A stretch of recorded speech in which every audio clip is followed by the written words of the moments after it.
Hi, everybody. Welcome to the Latch Mama podcast. It's Melissa here, still running a podcast, very postpartum with very little sleep. So I don't know exactly what you're going to get today, but we're going to have some fun. It's almost the holidays. April and I are hanging out today, and we're going to chat it up a little bit. It's going to be good. You're listening to Latch Mama Podcast. I'm your host, Melissa Wirt, busy mom of 6 and owner of LatchMama.com. Join us each week as we talk about pregnancy, breastfeeding, postpartum, and all things motherhood. So here we are. Very, very limited sleep in the Wirt household right now. April's kids are all old and sleep through the night now, right? They do, but they don't go to bed until after I go to bed. So that's the problem now. Ooh.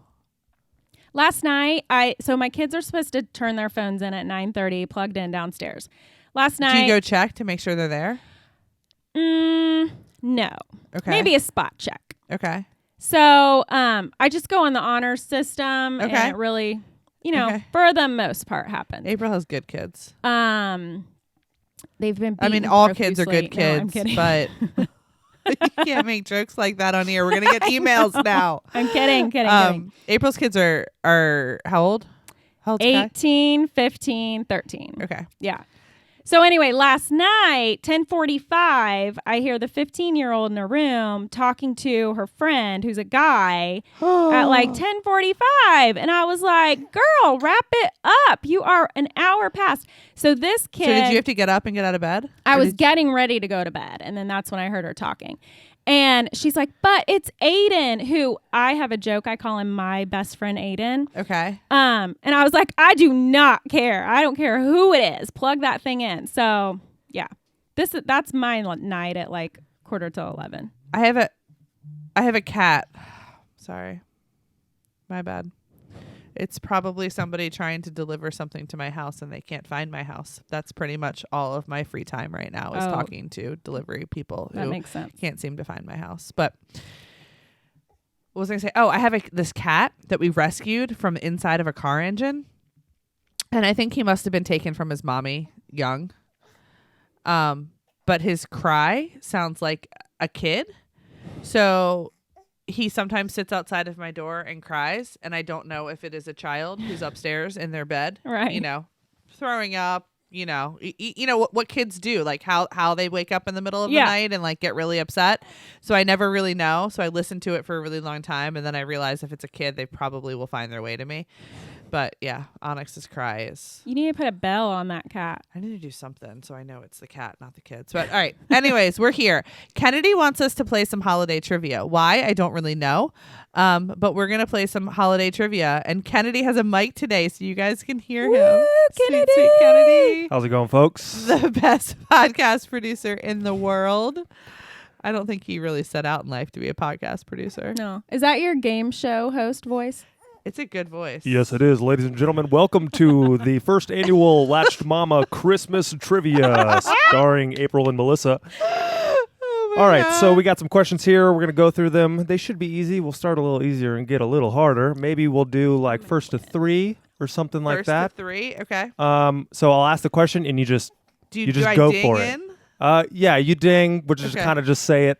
All right, I have a baby, so I'm a little handicapped right now. But That's okay. all right. You can just kind of shout it out if you know. All right. Don't use that baby as an excuse. So, first question, we're Okay. going to go with, what was Frosty the Snowman's nose made out of? Carrot. Oh, Coal. it's a carrot. Frosty the Snowman It's got to be a carrot. had a... Eyes made out of coal. With a corn corncob pipe and a button nose. Oh! Hey, ding, ding, ding, ding, ding. I was latching a baby, so I feel like that shouldn't count. All right, that's 1 point for April. No! The button nose. Okay. You had plenty of time. All right, whatever. Okay. I don't All right, like losing, next guys. up, Don't know if you know that we about have an easy one. What is another name for a Christmas tree? me. A fir tree. Tannenbaum. Maybe a little more historical, starts with a Y. Yuletide? Yule? Yule tree. Yule That's tree. what it says. That's a half point. Did you just say that was easy? I mean, it's I feel like you it made that depends one on up. your knowledge of trees, I guess. Kennedy, there's no way that you knew that question before you just read it. Yeah, Kennedy There's and no his way. family, they're like, when are we setting up the The Yule tree? There's no way. All right, next up, in Home Alone, where Oh, I are got the this. McAllisters going on vacation? France. Hey, Yeah. wow. Didn't even get to Yep. finish the question. All right. Very good, very good. All right, let's see. Where are they going in the new Home Alone that is on Netflix or that is on Disney Plus? Bonus question. I don't know. I didn't even Japan, know. I Really? believe. Ooh. I believe that's the right answer. What is this, like Home Alone 4? It's like no, maybe not Japan. No, I don't know. I think I really just made that up. No, there was a house that was for sale, and then they went there, but the mom, I don't know. We'll get back to you on the new Home Did Alone. you all know that the mom in Home Alone is Moira on Schitt's Creek? Wow. Yes. Oh, I did not know Love that. her. That's pretty amazing. I do love Schitt's Creek. I think I need to rewatch it. Me too. And I really think that there was a Japan in the new Home Alone, but I really could be completely wrong. Guys, my life is a blur right now. Okay. All right, we'll do maybe one or two more. Which holiday actor played 6 different roles in The Polar Express? Oh, Tom Hanks. Oh, tie. All right, you both have 2 points now. So that means we Oh. have one more question. All right, this one's for all the marbles. According to the song, what did my true love give to me on the 8th day of Eighth Christmas? Day of Christmas. My true love gave to me 8 turtle doves. No. 8. 8 lords a leaping? 8 ladies dancing? No. 8 maids a milking? Maids a milking! milking! And that's where it all comes back to Latch Mama. Maids a milking. Ah. Thanks for playing, folks. Oh. We'll see you again next year. Maids a milking, Kennedy. Really? You're going to bring that around to Latched Mama. Wow. That was actually kind of fun. Thank you. Yule tree. The Yule tree and Maids of Milking. Mm-hmm. Button nose. Wow. Okay. Hi, happy holidays. Hi. So for those of you who don't know, April runs kind of our she used to run our customer service program. we have a program, a Customer customer service program. Oh my gosh, guys, this is not good. A customer service team. But now she kind of oversees all of our customer interaction that takes place here at Latch Mama. Big old job April has. Because she It's gets fun, to help though. build community, which is just as important as our clothing. April, talk to me about our community. Talk to me about what mothers need. Oh gosh, that's a big question. So what did we launch our Latched Mama Love group like a year? I feel like it was right or at the beginning 2 of years the ago, pandemic. I feel like it was April of 2020, wasn't it? or like right before that. Yeah, Yeah. like right before the pandemic So we're started. actually at almost 2 years. Okay. Yeah, Right? like a year and a half. Yeah. Yeah, and we surpassed 10,000 members. I don't know what our number is right now, but We're in like the 11,000. yeah, so it has been such a great group. So what do moms need? I feel like from that, we are seeing that moms need that connection, and they thankfully were able to find that during the pandemic through that group. They also want to hear that want to feel like they're not alone. Like I think we were reading. We're talking about moms like we're not them. We want to know that we're not alone. I know, right? They want to know. Yeah. So I think we need that Yes. connection. We need that, just that knowledge that like what I'm going through. Oh, you're going through that too. This the way that I'm feeling. Yep, you felt that same way. Especially when you're kind of in the trenches and it's been a rough day. Like, oh my goodness, it's so nice to just see that other people are experiencing that same thing. You know, we're working on this side project that will be announced at some point, maybe in the future, if it all comes together. But it's so interesting reading about kind of the history of motherhood and how in our westernized culture, we have made it really cool to be independent and kind of not need help. Sorry, but motherhood in general is designed and has always been designed by so many other cultures and historically in the very early days in the United States as something that requires community. that is not supposed to be done alone. And it's so interesting to me to watch how much joy and how much support and how it can change people's journeys. Just when you start to bring that community together, and you bring it together in a really, really safe way, which has been kind of our goal in the Latch Mama community, is to make sure that it truly does feel like a safe space. So that doesn't just mean, hey, we decline really like mean comments, but like even like the snarkiness that you sometimes see in moms groups, like, you know, calling each other Karen, or, you know, just kind of being a brat at the end of your statement. That's really not that bad. It's your opinion, but then you like have to like dig in at the end. Yeah. Yeah, we don't put up with that crap because it's completely not okay. And it's not how you would talk to somebody if you sat down and had coffee with them. It's just, it's not cool, but it happens all over the internet. So I feel like the easy way to build community, especially when we're living further away from each other, especially during COVID when we can get together less, is through the internet. But then you have this other challenge, which is how do you maintain and create a safe space on the internet for moms? Right. And I hear time and again that our group is so different. Like those moms know that they can go to our group and they don't feel they can be vulnerable, but then they don't feel like they're going to be attacked for being vulnerable. Yeah. It's just it's interesting because you have the people who start their posts like, I don't know if this is going to get approved. And like, as long as it is something that is not really mean or judgmental about others, it's going to get approved. And it's so interesting to kind of watch everybody, you know, power behind that one person and just really kind of build them up and stuff. It's really, I don't know. It's really beautiful. Well, it's funny, when I first started taking over like that side of things, social media, I was like, what does NLMR mean? We're so old. We're so old. But no, I'm like Googling it. I'm like, what, you know, and it wouldn't come up. And Corey, who's our team lead, she was like, oh, it means not latched mama related.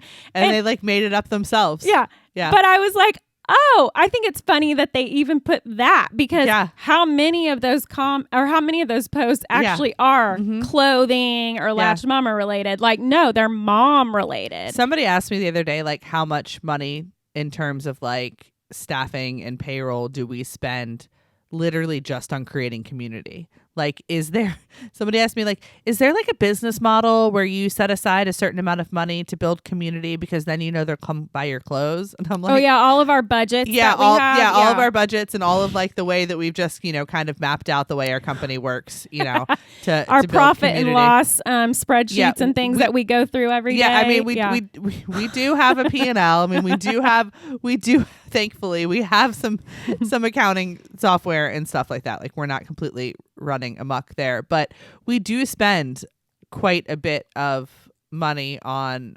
moderating and doing the community. I mean, I've said since day one that the clothes were created to be the revenue stream to create a motherhood community, which is cool because I think people have tried to do this. I mean, you have something like Baby Center or, you know, you have different places on the internet that have brought moms together, but they're all ad based. So then they're pushing different products. So they're going to push, you know, Medela on one side of your page, and then they're going to push Similac on the other side of your page. So you're going to be reading a comment about why breastfeeding is hard, and you're going to see these completely two different options, which is great. Take whatever option is important to you, but you get such a mixed message of motherhood where, yeah, we're selling clothes, but we don't sell it within the group. And you literally can go to the group and just clear your mind and not see ads for things, which I think is a completely different way of building kind of a motherhood area. So. Yeah, hopefully that feels rare. Hopefully that feels special to them, that we don't want you in that group to sell you clothes. We want you in that group so that you can find community. Absolutely. Feel valued, you know, have your opinion valued, provide that support to other moms. Yeah, I was kind of joking like about our budgets because if there's a need out there and we see it, there was a house fire. There is a child that is very, very sick. Yeah. We just send them clothes or send them like soup and like.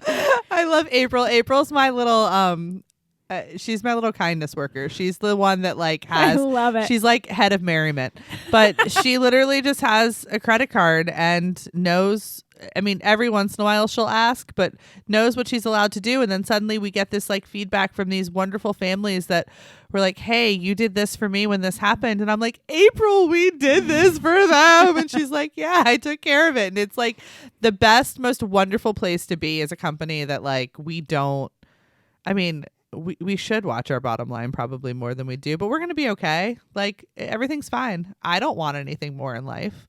Like I don't need, like we don't need to grow this multi-billion-dollar company where we have people who are wondering what stock options are and all that stuff. No, like we literally are here to help support and build community that is missing from motherhood, and hopefully help as many people as we can throughout the way. Do you have any like favorite stories from, I mean, I have so many of them from the last 6 years, but do you have any like favorite? Okay, you go first, and then that'll like jog my wow. thought. Hold on. I mean, we have a lot of like internal stories. I was thinking about for this other side project we're working on. I was working on it this week and digging into some of the really early days of Latch Mama and kind of like how we got here. And I was telling April before we started, like it was never yes, it was about community. Yes, it was about clothes, but the way that it all came together was not really on purpose. It just started like we never planned to have a baby-friendly workplace. I never planned to give women or parents 100 days of maternity leave. Like that was just never something that was planned. Like it was supposed to be a small little Etsy store, and then suddenly people started buying our clothing, and then people who weren't breastfeeding started buying our clothing, and then people just started coming to the community, and it started just working. But I was thinking the other day about how, we built a lot of community within the walls of Latch Mama when we first started, and we had a few, two of which were single moms, one of which were married, but all three were very, very young. A lot of people remember them, Kat, Elizabeth, and Emily. And they came together, and they all came kind of joined Latch Mama for different reasons. But then all of a sudden we grew and we needed people running different stages. So they had no experience doing what they were doing. Emily had your job at the time, and Kat was a project manager, and Elizabeth just kind of ran the whole warehouse. But I remember in particular, Emily, they moved in relatively close to Eric and I. Kat and her husband bought a house, and then Emily and her husband rented the house next door. And I remember the morning that Emily gave birth to her second kid, I walked over, and it was the same morning that Kat was going to get a DNC for her miscarriage. And I remember I was standing outside and I was playing soccer with their kids.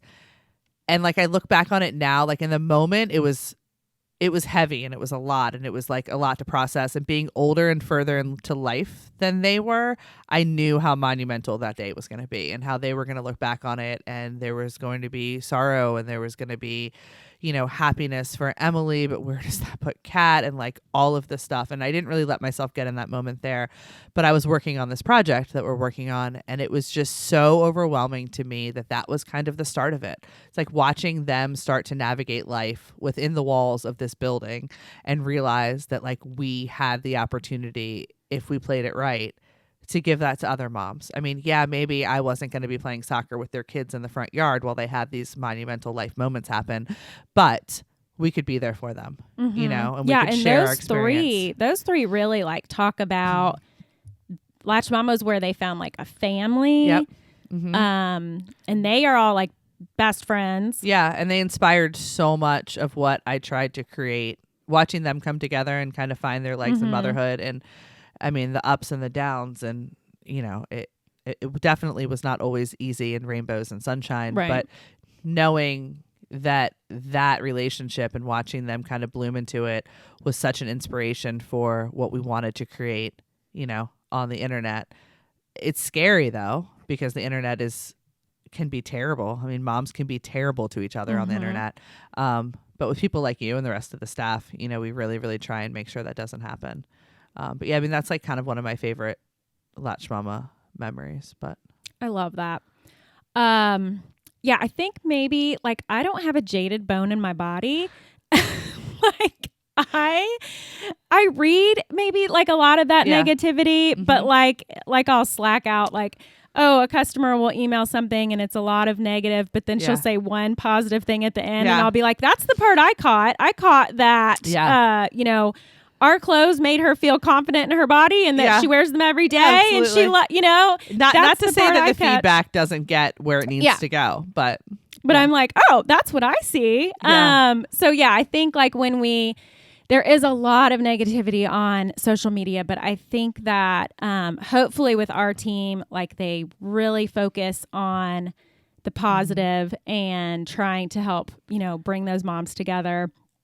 I love it when local moms get together. So like they meet on the group and then suddenly there's a picture of two moms together, like in their Latch Mama, and they're like, hey, we met up at the park today. No, I know. That's what I'm like, oh my gosh. And like you can find that anywhere. Apparently there's like apps you can find mom friends now. I don't know. But the idea that we just facilitated some sort of connection and some sort of relationship in such a time in life that can feel so lonely is so rewarding. Yes, that's the one I was going to share is it seems like, oh, you've got 10,000, 12,000 members. How are you not just a name? But the way that they communicate and connect with each other, then they become friends. And so then, I mean, then we'll get emails where like they've combined their order with so-and-so because they're already chatting. They've already worked out like what they're going to buy and place one order, or they go out together and they're wearing their Latch Mama together. Like that, I think is so fun. Caitlin that works for us, I guess she lives like maybe next door or maybe across the street from this other new mom. And same thing, like in the middle of a pandemic, you've got this brand new baby, your first baby. She figured out that they both were breastfeeding and they both were wearing Latched Mama one day. And so they started talking. Yeah. And, you know, just becoming, you know, just better connected. Like how nice to have someone across the street or next door to you that's going through the same stuff that you're going through. You know, and I think what makes it so unique, I was reading an article prior to doing our Wednesday Night Live last night, and it was about how Motherhood Maternity, for those of you guys who don't know, was purchased by kind of a media conglomerate. They own Martha Stewart and BCBG and stuff now, but definitely not like mom-based. But so Motherhood Maternity was bought, and when they went through bankruptcy, they closed all their stores, or closed the majority of their stores. And then when the pandemic hit, they closed the rest of them, but they just opened 2 pop-up stores under a P in the pod, one in Chicago and one in DC. It was really interesting because I was reading. And you get down to like the last 2 paragraphs, and they have brought in this media company. Like, so they're owned by like a media conglomerate. So they're owned by like, I don't, maybe they're not a media conglomerate. I don't know. They're owned by like this head company that's not a bunch of moms. But I promise you this has a point. They're bringing in consultants and other ways of building community. So they're doing things within their store to try and pull moms in to create connections, which I don't want to say we've inspired all of it, but we're getting to be big enough that, I mean, we're probably somewhat, I mean, they're a probably $1 billion publicly traded, or they were at some point, company. So, I mean, I can't imagine that we're on everybody's radar, but it's so interesting to start to see the words community and motherhood together. And I mean, of course, I would always choose our community, which is run by moms. And like I said, isn't looking at spreadsheets and isn't looking at bottom lines all day and, you know, trying to figure out where we fit in this conglomerate of other businesses. But it's cool. It's really, really neat to see people starting to focus on that because it's so incredibly important. Yeah. When I first had, I was just going to say, like, why do you think that happened? Like, what happened? Because it was very mom, like community mom focused. You weren't expected, I don't think, to have everything together and to present your children like perfectly. Like people knew, like I'm thinking about these like 1950s neighborhoods where your kids just kind of ran back and forth and they ran from house to house. And like, you know, you would be out talking. Like my mom, so I was born when my mom was 42. So she already had children, and then I came along much later. But she would talk about every Tuesday they would get together at one particular lady's house and they would give all their babies baths together. Wow. And that was Could you imagine what would happen if that happened? Oh, you use that soap? Well, right. I use this soap, and you know, oh, my baby can't have your baby's that. circumcised. Oh my gosh, I can't be your friend anymore. You're like, I mean, it's unbelievable. Could you imagine? No. I mean, maybe there are some small circles in some communities where that's all fine. You all agree with everything and whatever. But there's also that pressure that you have to agree to be part of that circle. Do you understand what I'm saying? Yeah. Like, I can't imagine a place right now where I could gather 5 people who would sit in a non-judgmental place that would not go home and say, oh, this is the soap they bought to baby bath time. Or can you believe that, I don't know, that woman pierced her baby's ears at 12 months old or something. Yeah. You know, like it just doesn't happen. Right. We're all so somewhat judgmental of, I guess each expected to have an opinion about everything. yeah. Yeah. It's just, and it's so harming because what happens is if you're worried about the decisions that you're making being judged, you're going to isolate and you're not going to make those connections. And we all need those connections. True. And I think like when my kids were little, especially, you then start to second guess yourself. So if one mom does something a certain way, let's say it's, you know, all organic food and I don't. Yep. Then I go, oh, should I? Did I miss something? Should I be doing that? And what happens if you can't afford to do that? Yeah. Yeah. And or you don't have the time to puree all of the food and you just buy the jars of Gerber baby food. Like, and then you start to question, should I be doing that? What am I doing wrong? If that seems right, or at least to them that seems right. So what am I doing wrong? And I think that just very slowly, like those little seeds make you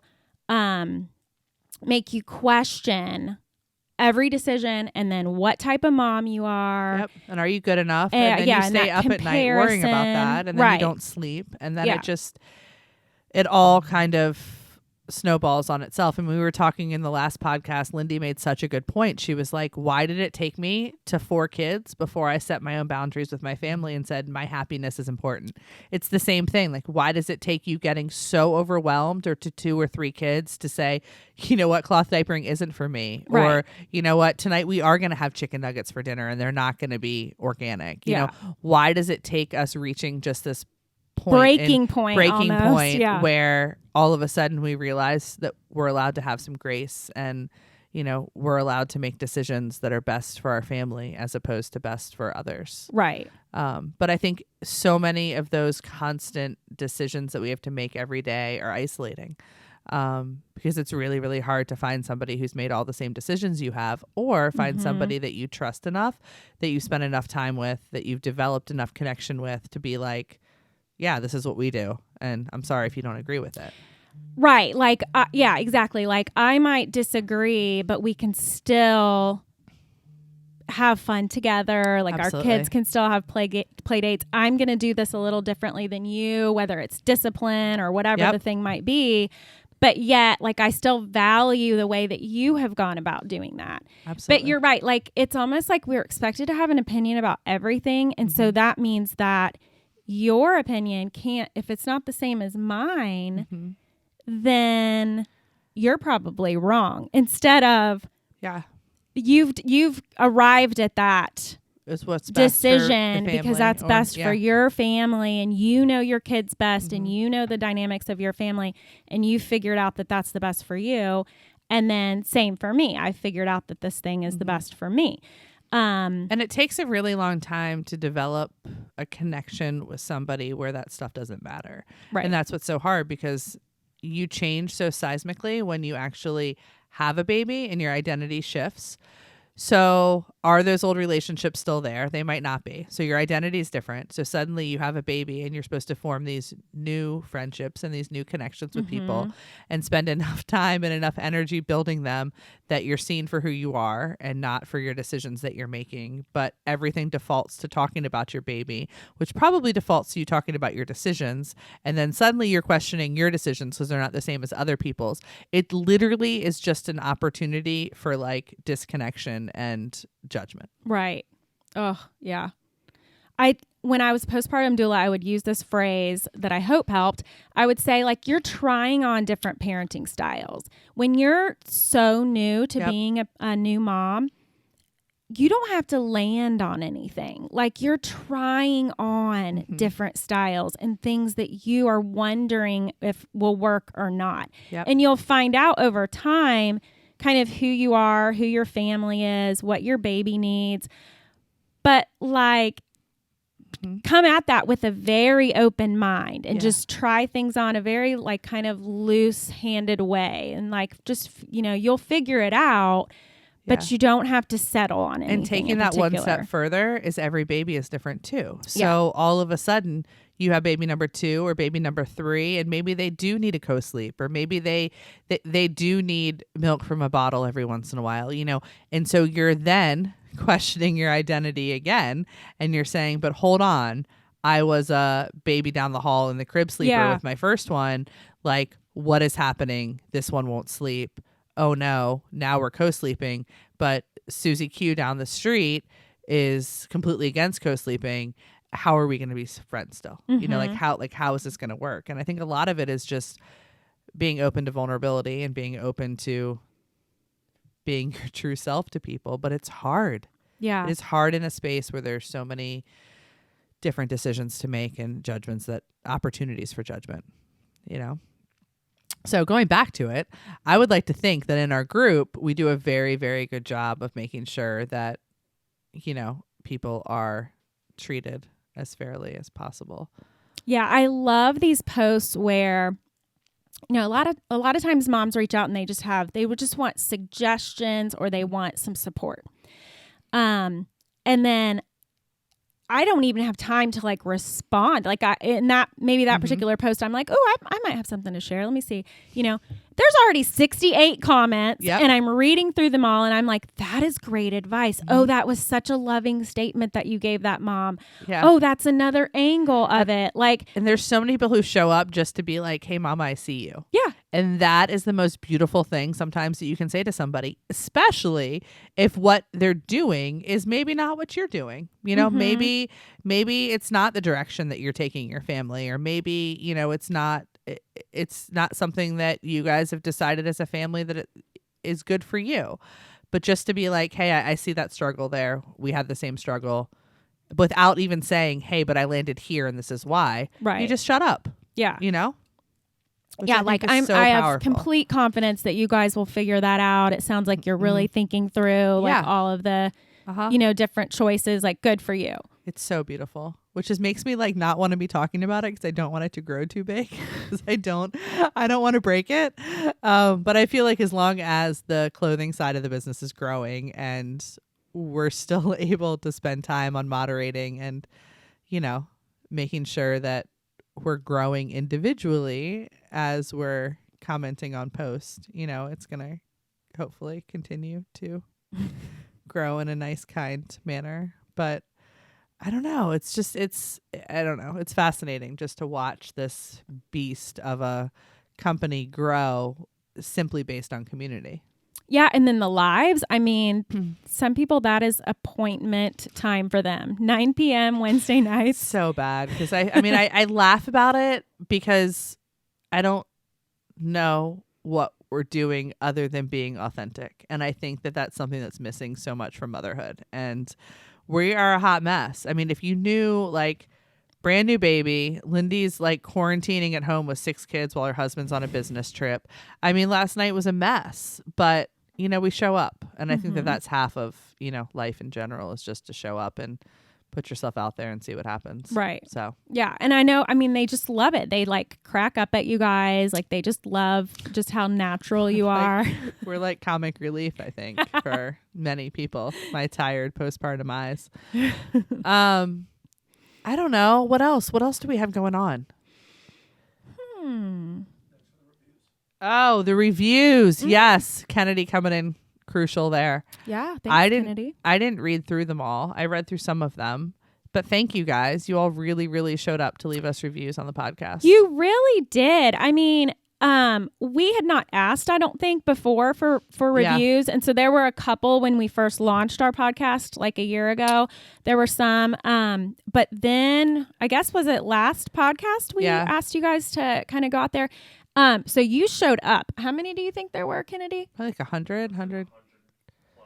100 plus new ones. And so I read through them on Tuesday. That was like a joyful part of my job. Not everything that comes through the email chain at Latch Mama is joyful. Right. But Yes. So I got to read through those on Tuesday afternoon and just had the most fun. So a couple things that stuck out at me is, number one, you guys just kept saying how it was like sitting down and having coffee with a friend of yours. And see, that's the part that like makes me happy, but it also makes me really sad because it's like that. I mean, it hits home exactly what we've been talking about the whole podcast and how we're building Latch Mama.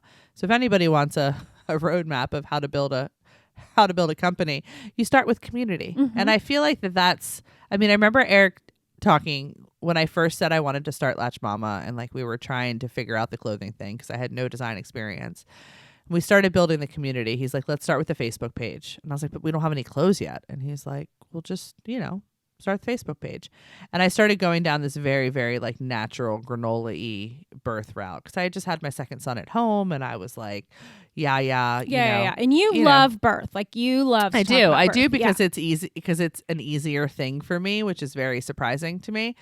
But anyways, and he was like, Melissa, this isn't going to fly. And I'm like, why? And he's like, because you birthed a baby like what, 0.5% of people in the United States do. He's like, people don't have home births. Like, everybody might be having home births. He's like, but that's not where motherhood is in general.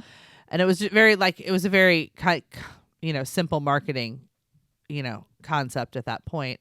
And I don't know where I'm going with this, but other than the fact that like community and having coffee and bringing people together is such a crucial part of what we do at Latch Mama, Yeah. Why? So it does kind of make me sad too, because it's like, why? How's it gotten so hard to sit down with a friend of yours and do that? How has life gotten so hard? It comes back to exactly, I feel like, what we just talked about is building those connections after you become a mother is time consuming and hard, and you're not going to hit a home run every time. Yeah. And you might not feel safe. Yeah. And like every single day there are new decisions to make, and you have to be so comfortable in a relationship to show up and say, hey, this happened today and this is what I did, and not have judgment from the other side. Right. And like, how do you find those relationships? Yeah. Especially if you didn't have them before. Like, I could call you and have coffee and say, hey, this happened and whatever. And I don't care what you think about my parenting decisions. And I know you'd be there for me. I could probably call Lindy, call my best friend from college, but that was a relationship prior to motherhood. Yeah. But that's about it. Yeah. And even those older relationships, you've almost got a lot of catch up to do. You've got to they don't maybe know your kids' personalities. And then so you've got to kind of catch them up on all of these pieces. Yeah, you're right. It's almost like those people that you are seeing on a regular basis. Yep. You also have to have either somebody who's like done work themselves and like it is in a very healthy place from like a confidence level and from like a who they are place, which I don't think is a very normal thing in 30-year-olds in the United States. I mean, we don't have a lot of great mental health care. We don't, we're all coming to the table with our own junk. And I think finding those people that are safe and healthy in those good relationships can be a really, really hard task. Right. Yeah. So remember out there, mamas, like you're trying on different styles. Yep. You're not landing on anything. Different babies, different kids need different things. Different life circumstances require different things. And your life is going to look different with 4 kids if you go out and have a cup of coffee with somebody who has 1. Yeah. But you're going to be able to help them in ways that, you probably wish that you were helped when you had 1 kid. It's so hard. But I feel like we need it. And I think that that's the moral of the story is like, yeah, we're showing up and we're doing this podcast, but nothing beats really grabbing coffee with a friend. I mean, nothing beats really having that true connection. Yeah. But it's hard to find. And it's hard to there's all those memes about how to make mom friends, and how do you approach somebody at a play group or how do you approach somebody at the park and be like, hey, our kids are really, really getting along. Do you want to have coffee? I mean, how scary is and that? And not be creepy. I know. But we all need friends and we all need connection. Yeah. But then how do you have coffee and feel so confident in yourself and your parenting? Because it's all going to come up, Mm-hmm. So instead they listen to our podcast. They hear Lindy and I's hard knock life in my goat pajamas and realize that, you don't have to get it all right. Right. Oh, it seems like as the stages go on, so then you find your preschool friends, the parents of your preschool friends or the parents of your elementary school friends.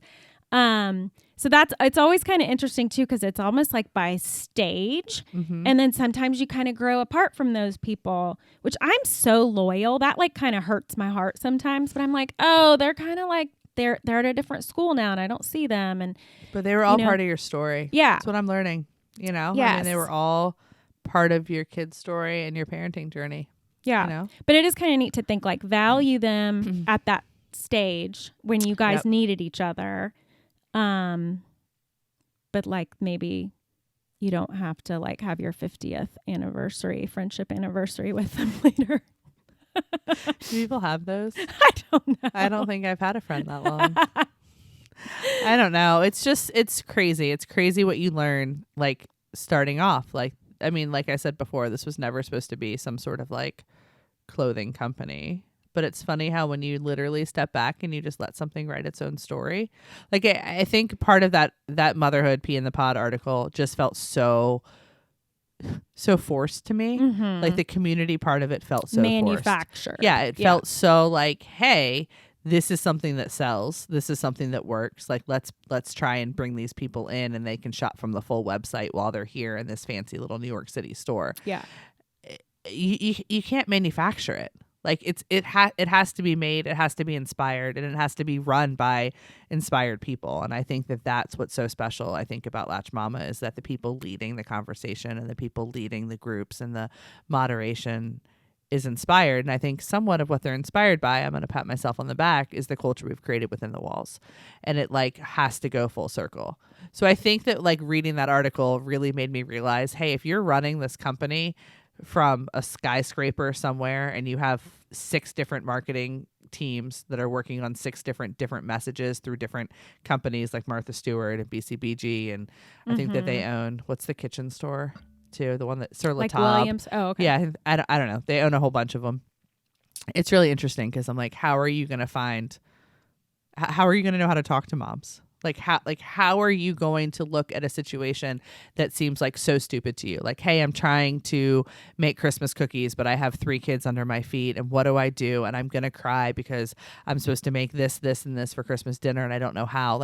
How is some dude in a suit or some woman in a suit who has maybe their MBA or maybe a marketing degree from some big school, how on earth are they ever going to see the importance psychologically in addressing that situation and B, know how to do it? Yeah. And then how does that manufactured community roll up to the larger goals of the corporation? That would just make me feel when it's not a hot thing, then they'll just let that go. Yeah. And it's watching, we're very, very particular on especially influencers at Latch Mama because we've tried it. And then I learned how many hours sometimes they take to take a picture.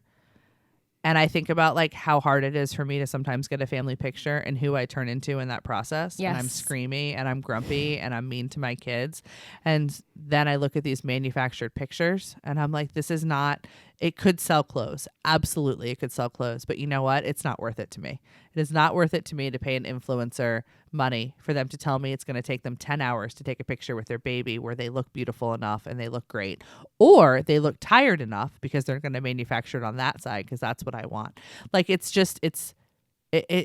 not real. It's not authentic. It's not where we want to go as a company. We may leave a ton of money on the ground, like on the floor, on the table. I think you leave the money on the table. Guys, sleep is not really something that is happening in my life right now. You leave the money on the table. We could leave money on the table, but at the end of the day, like it's money. You know, it doesn't matter.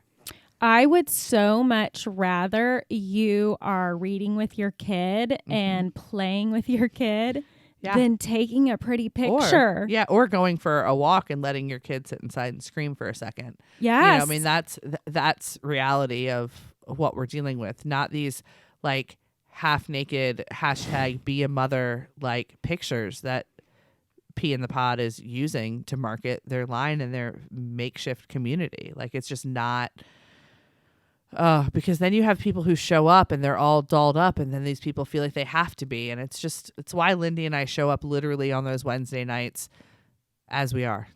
You know, I mean, maybe I put some concealer under my eyes so I don't look like I have black eyes. But like other than that, we show up as we are. Because it's been a day, right? Yeah, absolutely. It's 9:00 at night with 12 kids combined. Yes. I mean, it's legitimately like a day.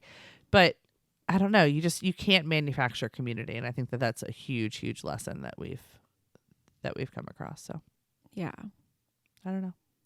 Cool. Well, thanks for loving on all of our people like you do. Aw. April's energy is an incredibly important thing here at Latch Mama in the warehouse. And she's also the picture that you can survive motherhood. You can survive these early years and get to the teenage years and even survive those. I actually really like the teenage years. I am having a lot of fun. And I was scared. Like, I just didn't know. I didn't maybe hear a lot of good messages about what the teenage years would be like. But we are having a lot of fun. So I remember one of my favorite April memories was right after she started working here. We went to a minor league baseball game here. And I remember, you know, Eric and I are very like, we want to teach our kids, you know, life skills. And we're a little bit more hands off in terms of letting them experience things themselves. But I didn't really know how to read April yet. Not that everybody has to be that way, but April's very like, I love her. But I didn't know April, and you didn't know if I was like helicopter. Yeah, I mean, mom. I didn't know. It didn't matter whatever she was, but I? she showed up with her husband and her 3 kids at this game, and I don't even know how old. I mean, how many years have you been here? So that was probably 3 years ago. Okay. So they would have been like 15, 12, 9. Yeah. So. Something like that. I don't know if they all went together. Did they all go together? I don't know. But yeah, anyways, I think they did. But April went and she said, here's some money. Go get some food. And I mean, I guess now knowing how old they were, it doesn't seem crazy to me. But at that moment, I had very, very young kids. And I think I was celebrating the fact that was going to be my future one day, is that you could just hand the kids money and they can go get their own food. But it was also just this moment of like, she just turned back around and kicked her feet up and started talking to her husband. And I think she was drinking a beer. And she was like, all right. Peace, guys. Go get some food. And it was just this wonderful moment where I was like, thank God that this woman is part of our community. Like, thank God that she's here within these walls. She's here for a reason. She's here to remind us all that it's going to get easier. Because at that point, I think I had like 4 kids at my feet yelling for snow cones and cotton candy. And, you know, I was not going to get a single moment to watch the baseball game. It always sounds like a good idea, right? Oh, to take absolutely. the family out yeah, to that a in the baseball drive-in game. movie, Eric was like, Melissa, no, it's miserable every time we go. No. And it's always after I have a new baby, because I'm like, they'll just nurse and it'll be great. And the rest of the kids will watch the movie. No, the rest of the kids don't watch the movie. But anyways, it was such a moment of like, thank goodness that April is here, because she's going to remind us all that, you know, it gets better. And you do all the time. Aw, You hold I our love babies that. and you rock them and you just say, It's all going to be fine. And I say, you don't scare me, baby. Yeah, absolutely. It's great. It's awesome. So thank you. Thanks, guys. Go join our community, Latch Mama Love, on Facebook. And be kind, or you'll get kicked out. Bye.